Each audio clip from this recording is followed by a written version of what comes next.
In this episode, we are going to talk about textbooks. Now, some teachers find themselves in a teaching situation where they are at least somewhat required to use a textbook. So how do we keep our classrooms communicative and focus on proficiency goals when that's the case? Well, today I'm joined by Timothy Chavez, who has been in this situation, and he's going to give us some insights and ideas and thoughts about how you can add on to units in a textbook so that you do have a communicative classroom that's focused on culture as well. So let's jump in. Are you a language teacher looking for some reassurance that what you're doing in the classroom is on the right track? Or maybe you're looking for some ways to teach even more effectively. If you're one or the other or somewhere in between, you've landed in the right place. This is the World Language Classroom Podcast with your host, me, Joshua Cabral. You're about to get tips, tools, and resources so that your students continue to rise in proficiency and communicate with confidence. Let's jump in. Vamos, allons-y. Hello, my friends. Hola, mis amigos. Bonjour, mes amis. Welcome to the World Language Classroom Podcast. I'm your host, Joshua Cabral. And today, my friends, we are going to talk about not the word grammar. That's one of the words that makes everyone like, but the word textbook. It's another one of those words where it's like, what do we do about it, right? Grammar and textbooks. So before we start talking about textbooks, I want to put this idea out there about something we hear when we hear the word like millennial. And with the millennial generation, we hear this term of them being digital natives, which means they were born into a world of technology. So they understand how to use it. It's almost like this intrinsic knowledge of how to use it. Those of us from previous generations, we're the digital immigrants. We needed to learn how to use technology. And we realized it's an incredibly useful tool. We just needed to learn how to use it. But the other great thing about our millennial teachers, so those are those teachers, I guess we'll say like 25 to 35 right now, they are also, along those same lines, what I'm going to call proficiency natives, which means they had the opportunity to learn in proficiency-based classrooms, and so they teach with a proficiency mindset.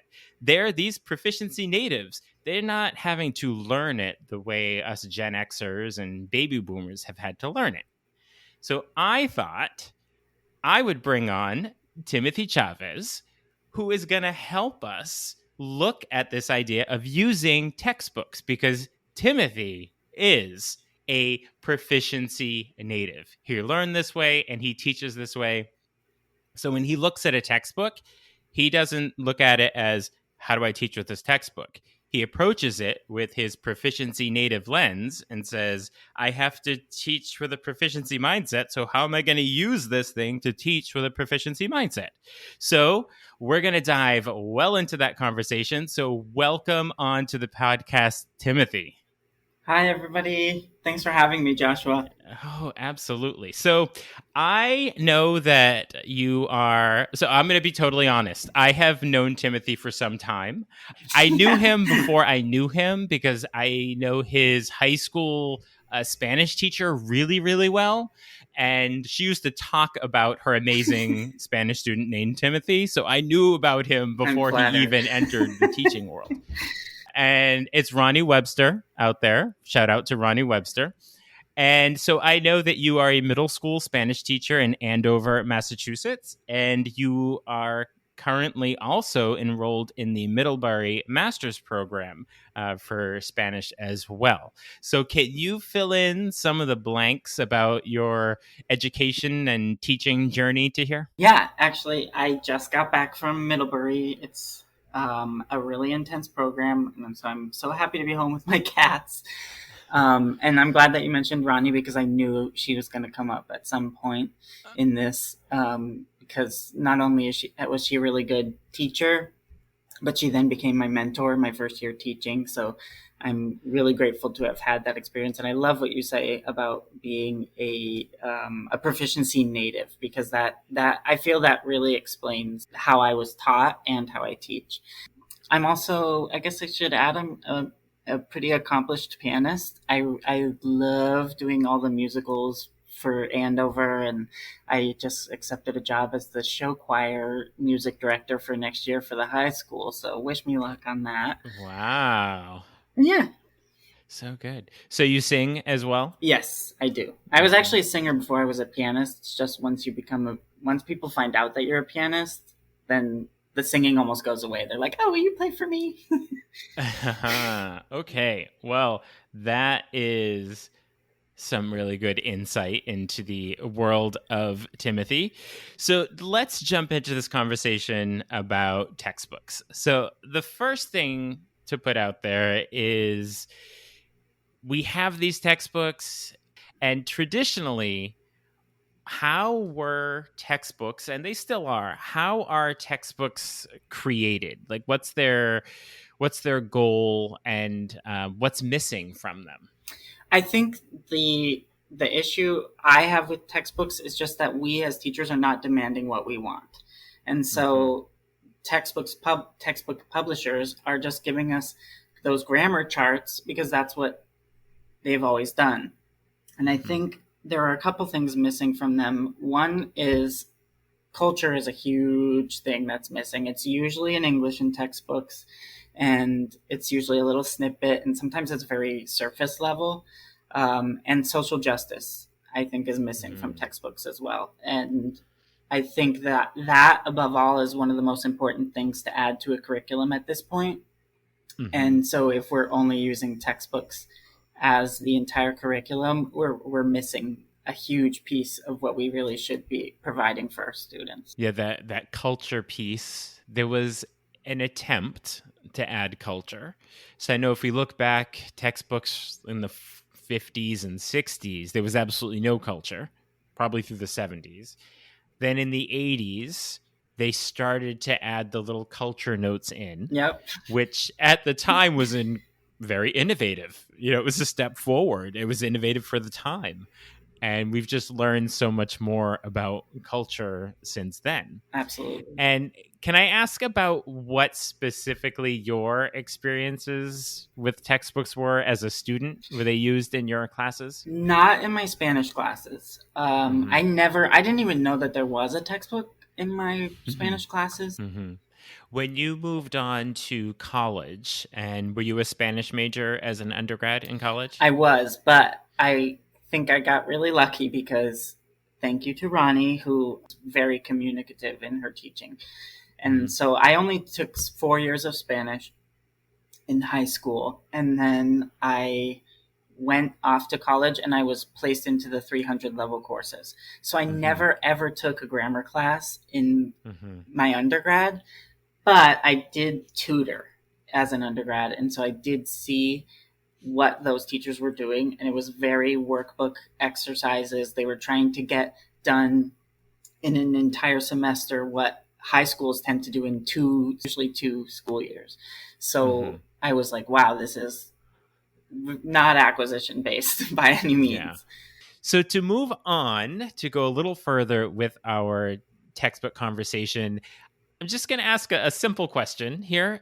Do we just have to ditch our textbooks altogether, or can they be useful in some way in a proficiency-based classroom? Yeah, I think they are absolutely useful. And to be honest, I wouldn't have the curriculum that I have right now if it weren't for a textbook. And so I feel bad sometimes on my blog. I feel like I'm really anti-textbook, but I'm actually not. What I am is using the textbook as a guide for the curriculum. And so I believe it really helps me in terms of topics, which then help me in terms of themes. And then I jump into my social justice. It's sort of it's an outline, sort of a starting point, and then you're adding to it. What sorts of things do you add to a unit? Like, can you give me an example of a unit in, say, your 8th grade textbook that you're using, and what that unit is and what you've added to it to enhance it? Absolutely. So yeah, when I started in Andover, we have a lot of freedom with the curriculum, and I'm really grateful for that. They basically were like, here's the textbook, do with it what you will. So my first year I was just trying to teach language communicatively, but my focus was still really it was pretty grammar based. It was like I was trying to use things in context, but I was really trying hard to just teach grammatical concepts. And I just realized it wasn't my style. And so what I did was I wanted to be in line with the other teachers in my district, because we have 3 middle schools. And so in terms of at least topics, vocabulary, and somewhat grammar, I want to make sure that we're all somewhat teaching the same thing. But I can't teach a textbook. I just can't. So what I did was I took each topic. Let's say I just wrote a new unit actually on clothing. I was struggling with that unit because it's really just, it ends up being just vocabulary. And so I would just breeze through it because I didn't have a good unit. So what I did was I actually took a course in Middlebury this summer called Cuerpos Marcados. And it was about like marked bodies and how our upbringing damages us in ways. And so I thought it would be really cool to talk about how clothing can be really gender performative, sometimes heteronormative. And so I took that concept and I was like, okay, now I need to find resources. So because I always like to start my units with an interpretive assignment. So I found an interpretive reading that I would be able to adjust the task to my students' needs. And then I found a bunch of like memes and visuals that I'm going to use to discuss this, because there are a lot of really interesting concepts here. It's like, should schools have dress codes? And then in some ways, dress codes kind of protect us. You know, we don't want students wearing like a Nazi symbol on their shirt.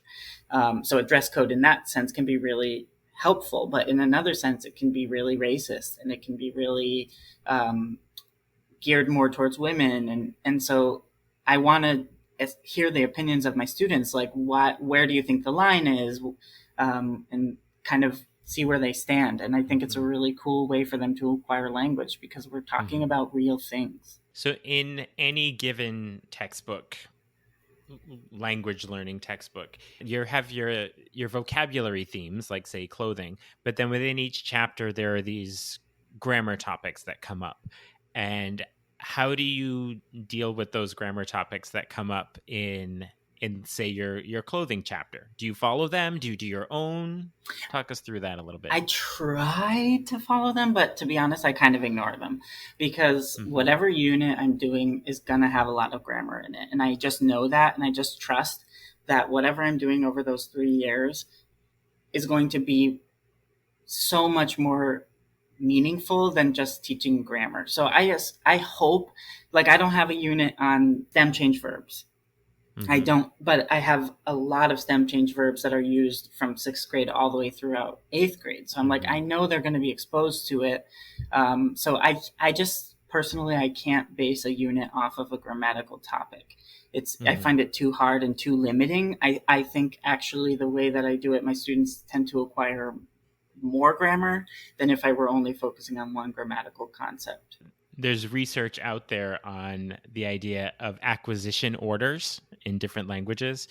And what most of the research shows us is that the way grammar is presented in textbooks does not follow the acquisition orders that are borne out in the research. They more so put it in level of like complexity, like regular verbs, regular preterite, irregular preterite. And those are actually not the way that they are sort of subconsciously learned and acquired, but that's the way the textbook does it. So a lot of times curriculum follows that. And so hearing you say that, you know, with stem changing verbs, that they may not come in early on because they're thought of as more complex verb forms, but it's actually something that's useful early on, not in all 6 forms or 5 forms that you would see in a verb conjugation, just the ones that you need. And as you move through, you'll eventually get them all. Exactly. And that's kind of how I do it, is like, okay, in this unit, because sometimes people ask me like, oh, well, have you taught regular verbs yet? And I say like, well, yeah, because I've been doing it all year, because it's not a unit. It's like one unit might require the nosotros form of the verb, the we form of the verb, more than any of the others. And then hopefully the next one might be more about I. And it just happens that way. And I like it that way because I feel like students leave me in their first year and they are conjugating their verbs. Whereas when I wasn't really doing it this way, they weren't. So I'm going to ask these sort of last two questions in this discussion. They're kind of opposite ends. So the first one is it possible to teach without a textbook? Absolutely. I've never taught with a textbook, but my textbook has always been part of the curriculum. But teaching, when you say teaching with a textbook, do you mean like having the students use the textbook, or do you mean using it as a curriculum? So not having one at all. Like, is it possible to teach a class and not have a textbook at all? It's definitely possible, but I think it's really difficult because you're going to have a lot of differing opinions unless you're a department of one. I think if you're a department of one, it might be a little bit easier. But having the base of the textbook has been really good for my department and me because we all have really different teaching styles.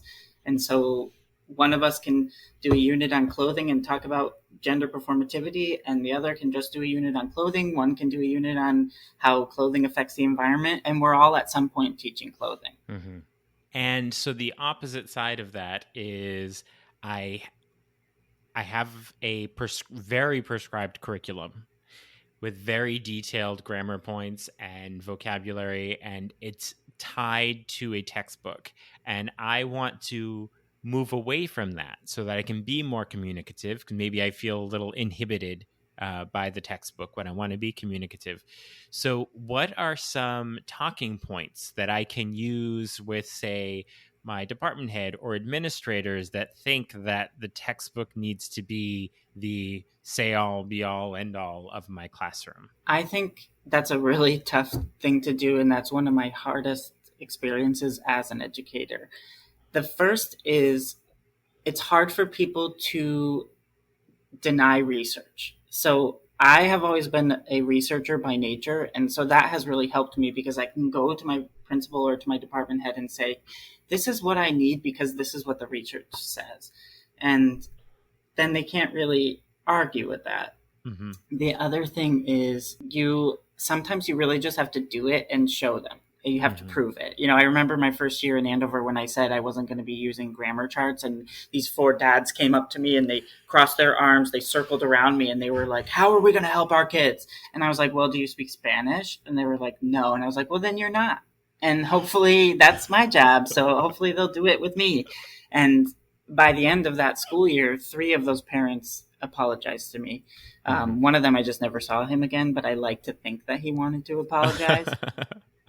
So I think that's another thing is sometimes we learn by showing and by doing. So if you just do it and then bring evidence the next year, like look at the difference between, like I do that a lot. Look at the difference between my writing when I wasn't using social justice and themes or thematic units and when I was. And the best student, sometimes I take the best student, and the difference is just incredibly large. And so I think that helps too, to just show them proof. Yeah.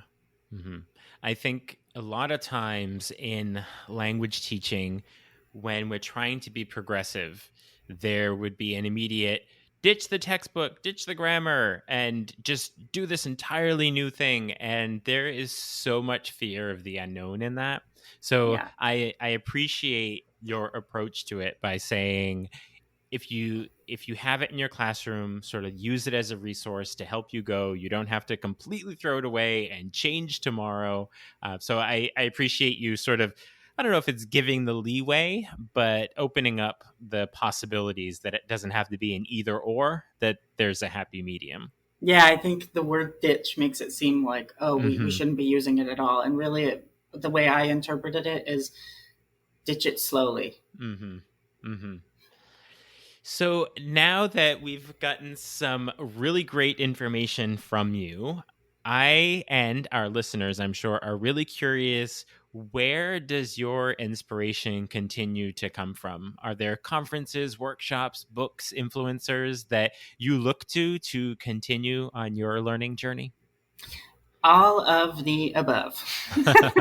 I really, really love podcasts because I I love to read, but I am very busy with like the musicals and stuff.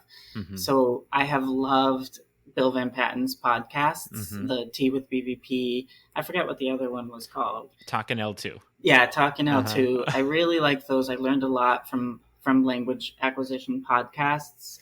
And because that kind of taught me you can teach communicatively in many different ways. It's not just OWL. It's not just TPR. Like, I also really, really love Words and Actions teaching proficiency through the social justice lens. Cassandra Glynn is one of the authors. That has really helped me a lot. I thought that book was incredible. It was really easy to read, and it essentially was like, go unit by unit and make sure you're doing this for your students. Like, it helps you ease into it and realize the importance of social justice in the classroom.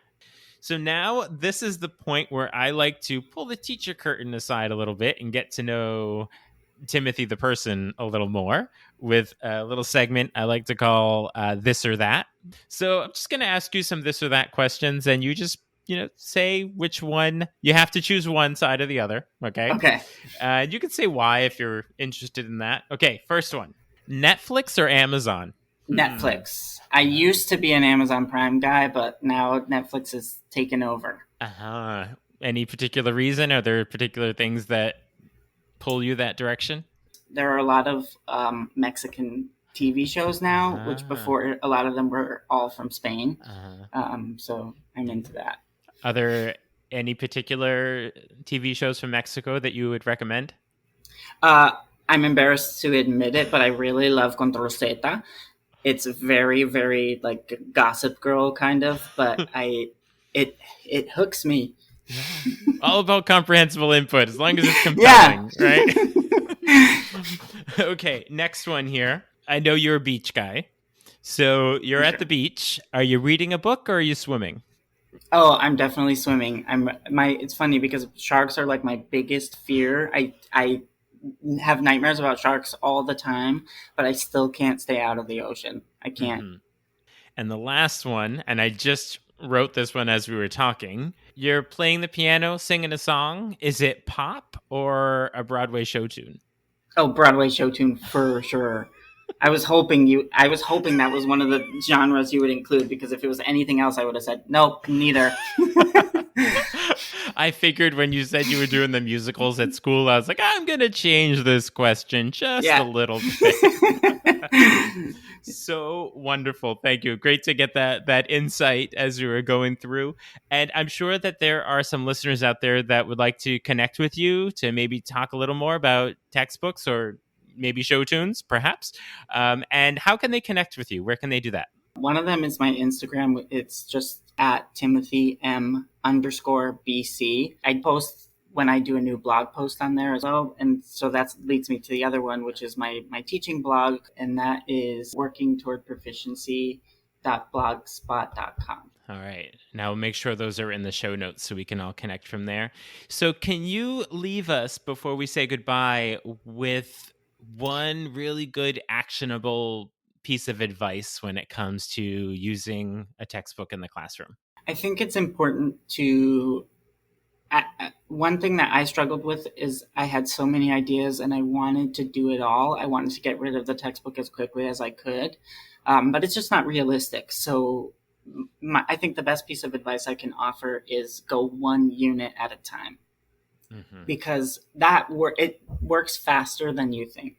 And then you kind of get into the groove of it, and then unit writing becomes a lot faster once you've done it a couple times. Excellent. Thank you so much. So actionable, ready to run away with that. So thank you so much for taking the time to be with us to talk about textbooks today. I really appreciated this opportunity to speak with you. Thanks for having me. It meant a lot. So if you are using a textbook in your world language classroom, either by choice or some sort of requirement, Hopefully you were able to pull some thoughts and ideas out of that conversation with Timothy so that you can keep it communicative, sort of use it as a base and make the units a little more culturally robust. Be sure to check out the show notes so that you can connect with Timothy Chavez. You will also see a link to sign up for Talking Points, which is my weekly newsletter where you will get an email each week with tips and tools for language teaching, and also a reminder when new episodes of the podcast are ready for you. I will talk to you soon. Bye for now. You've been listening to the World Language Classroom podcast. Be sure to follow or subscribe wherever you're listening so you don't miss a single episode. Let's continue the conversation on Twitter, Facebook, or Instagram at WL Classroom. You can also see over 250 blog posts about language teaching at, you guessed it, WLClassroom.com.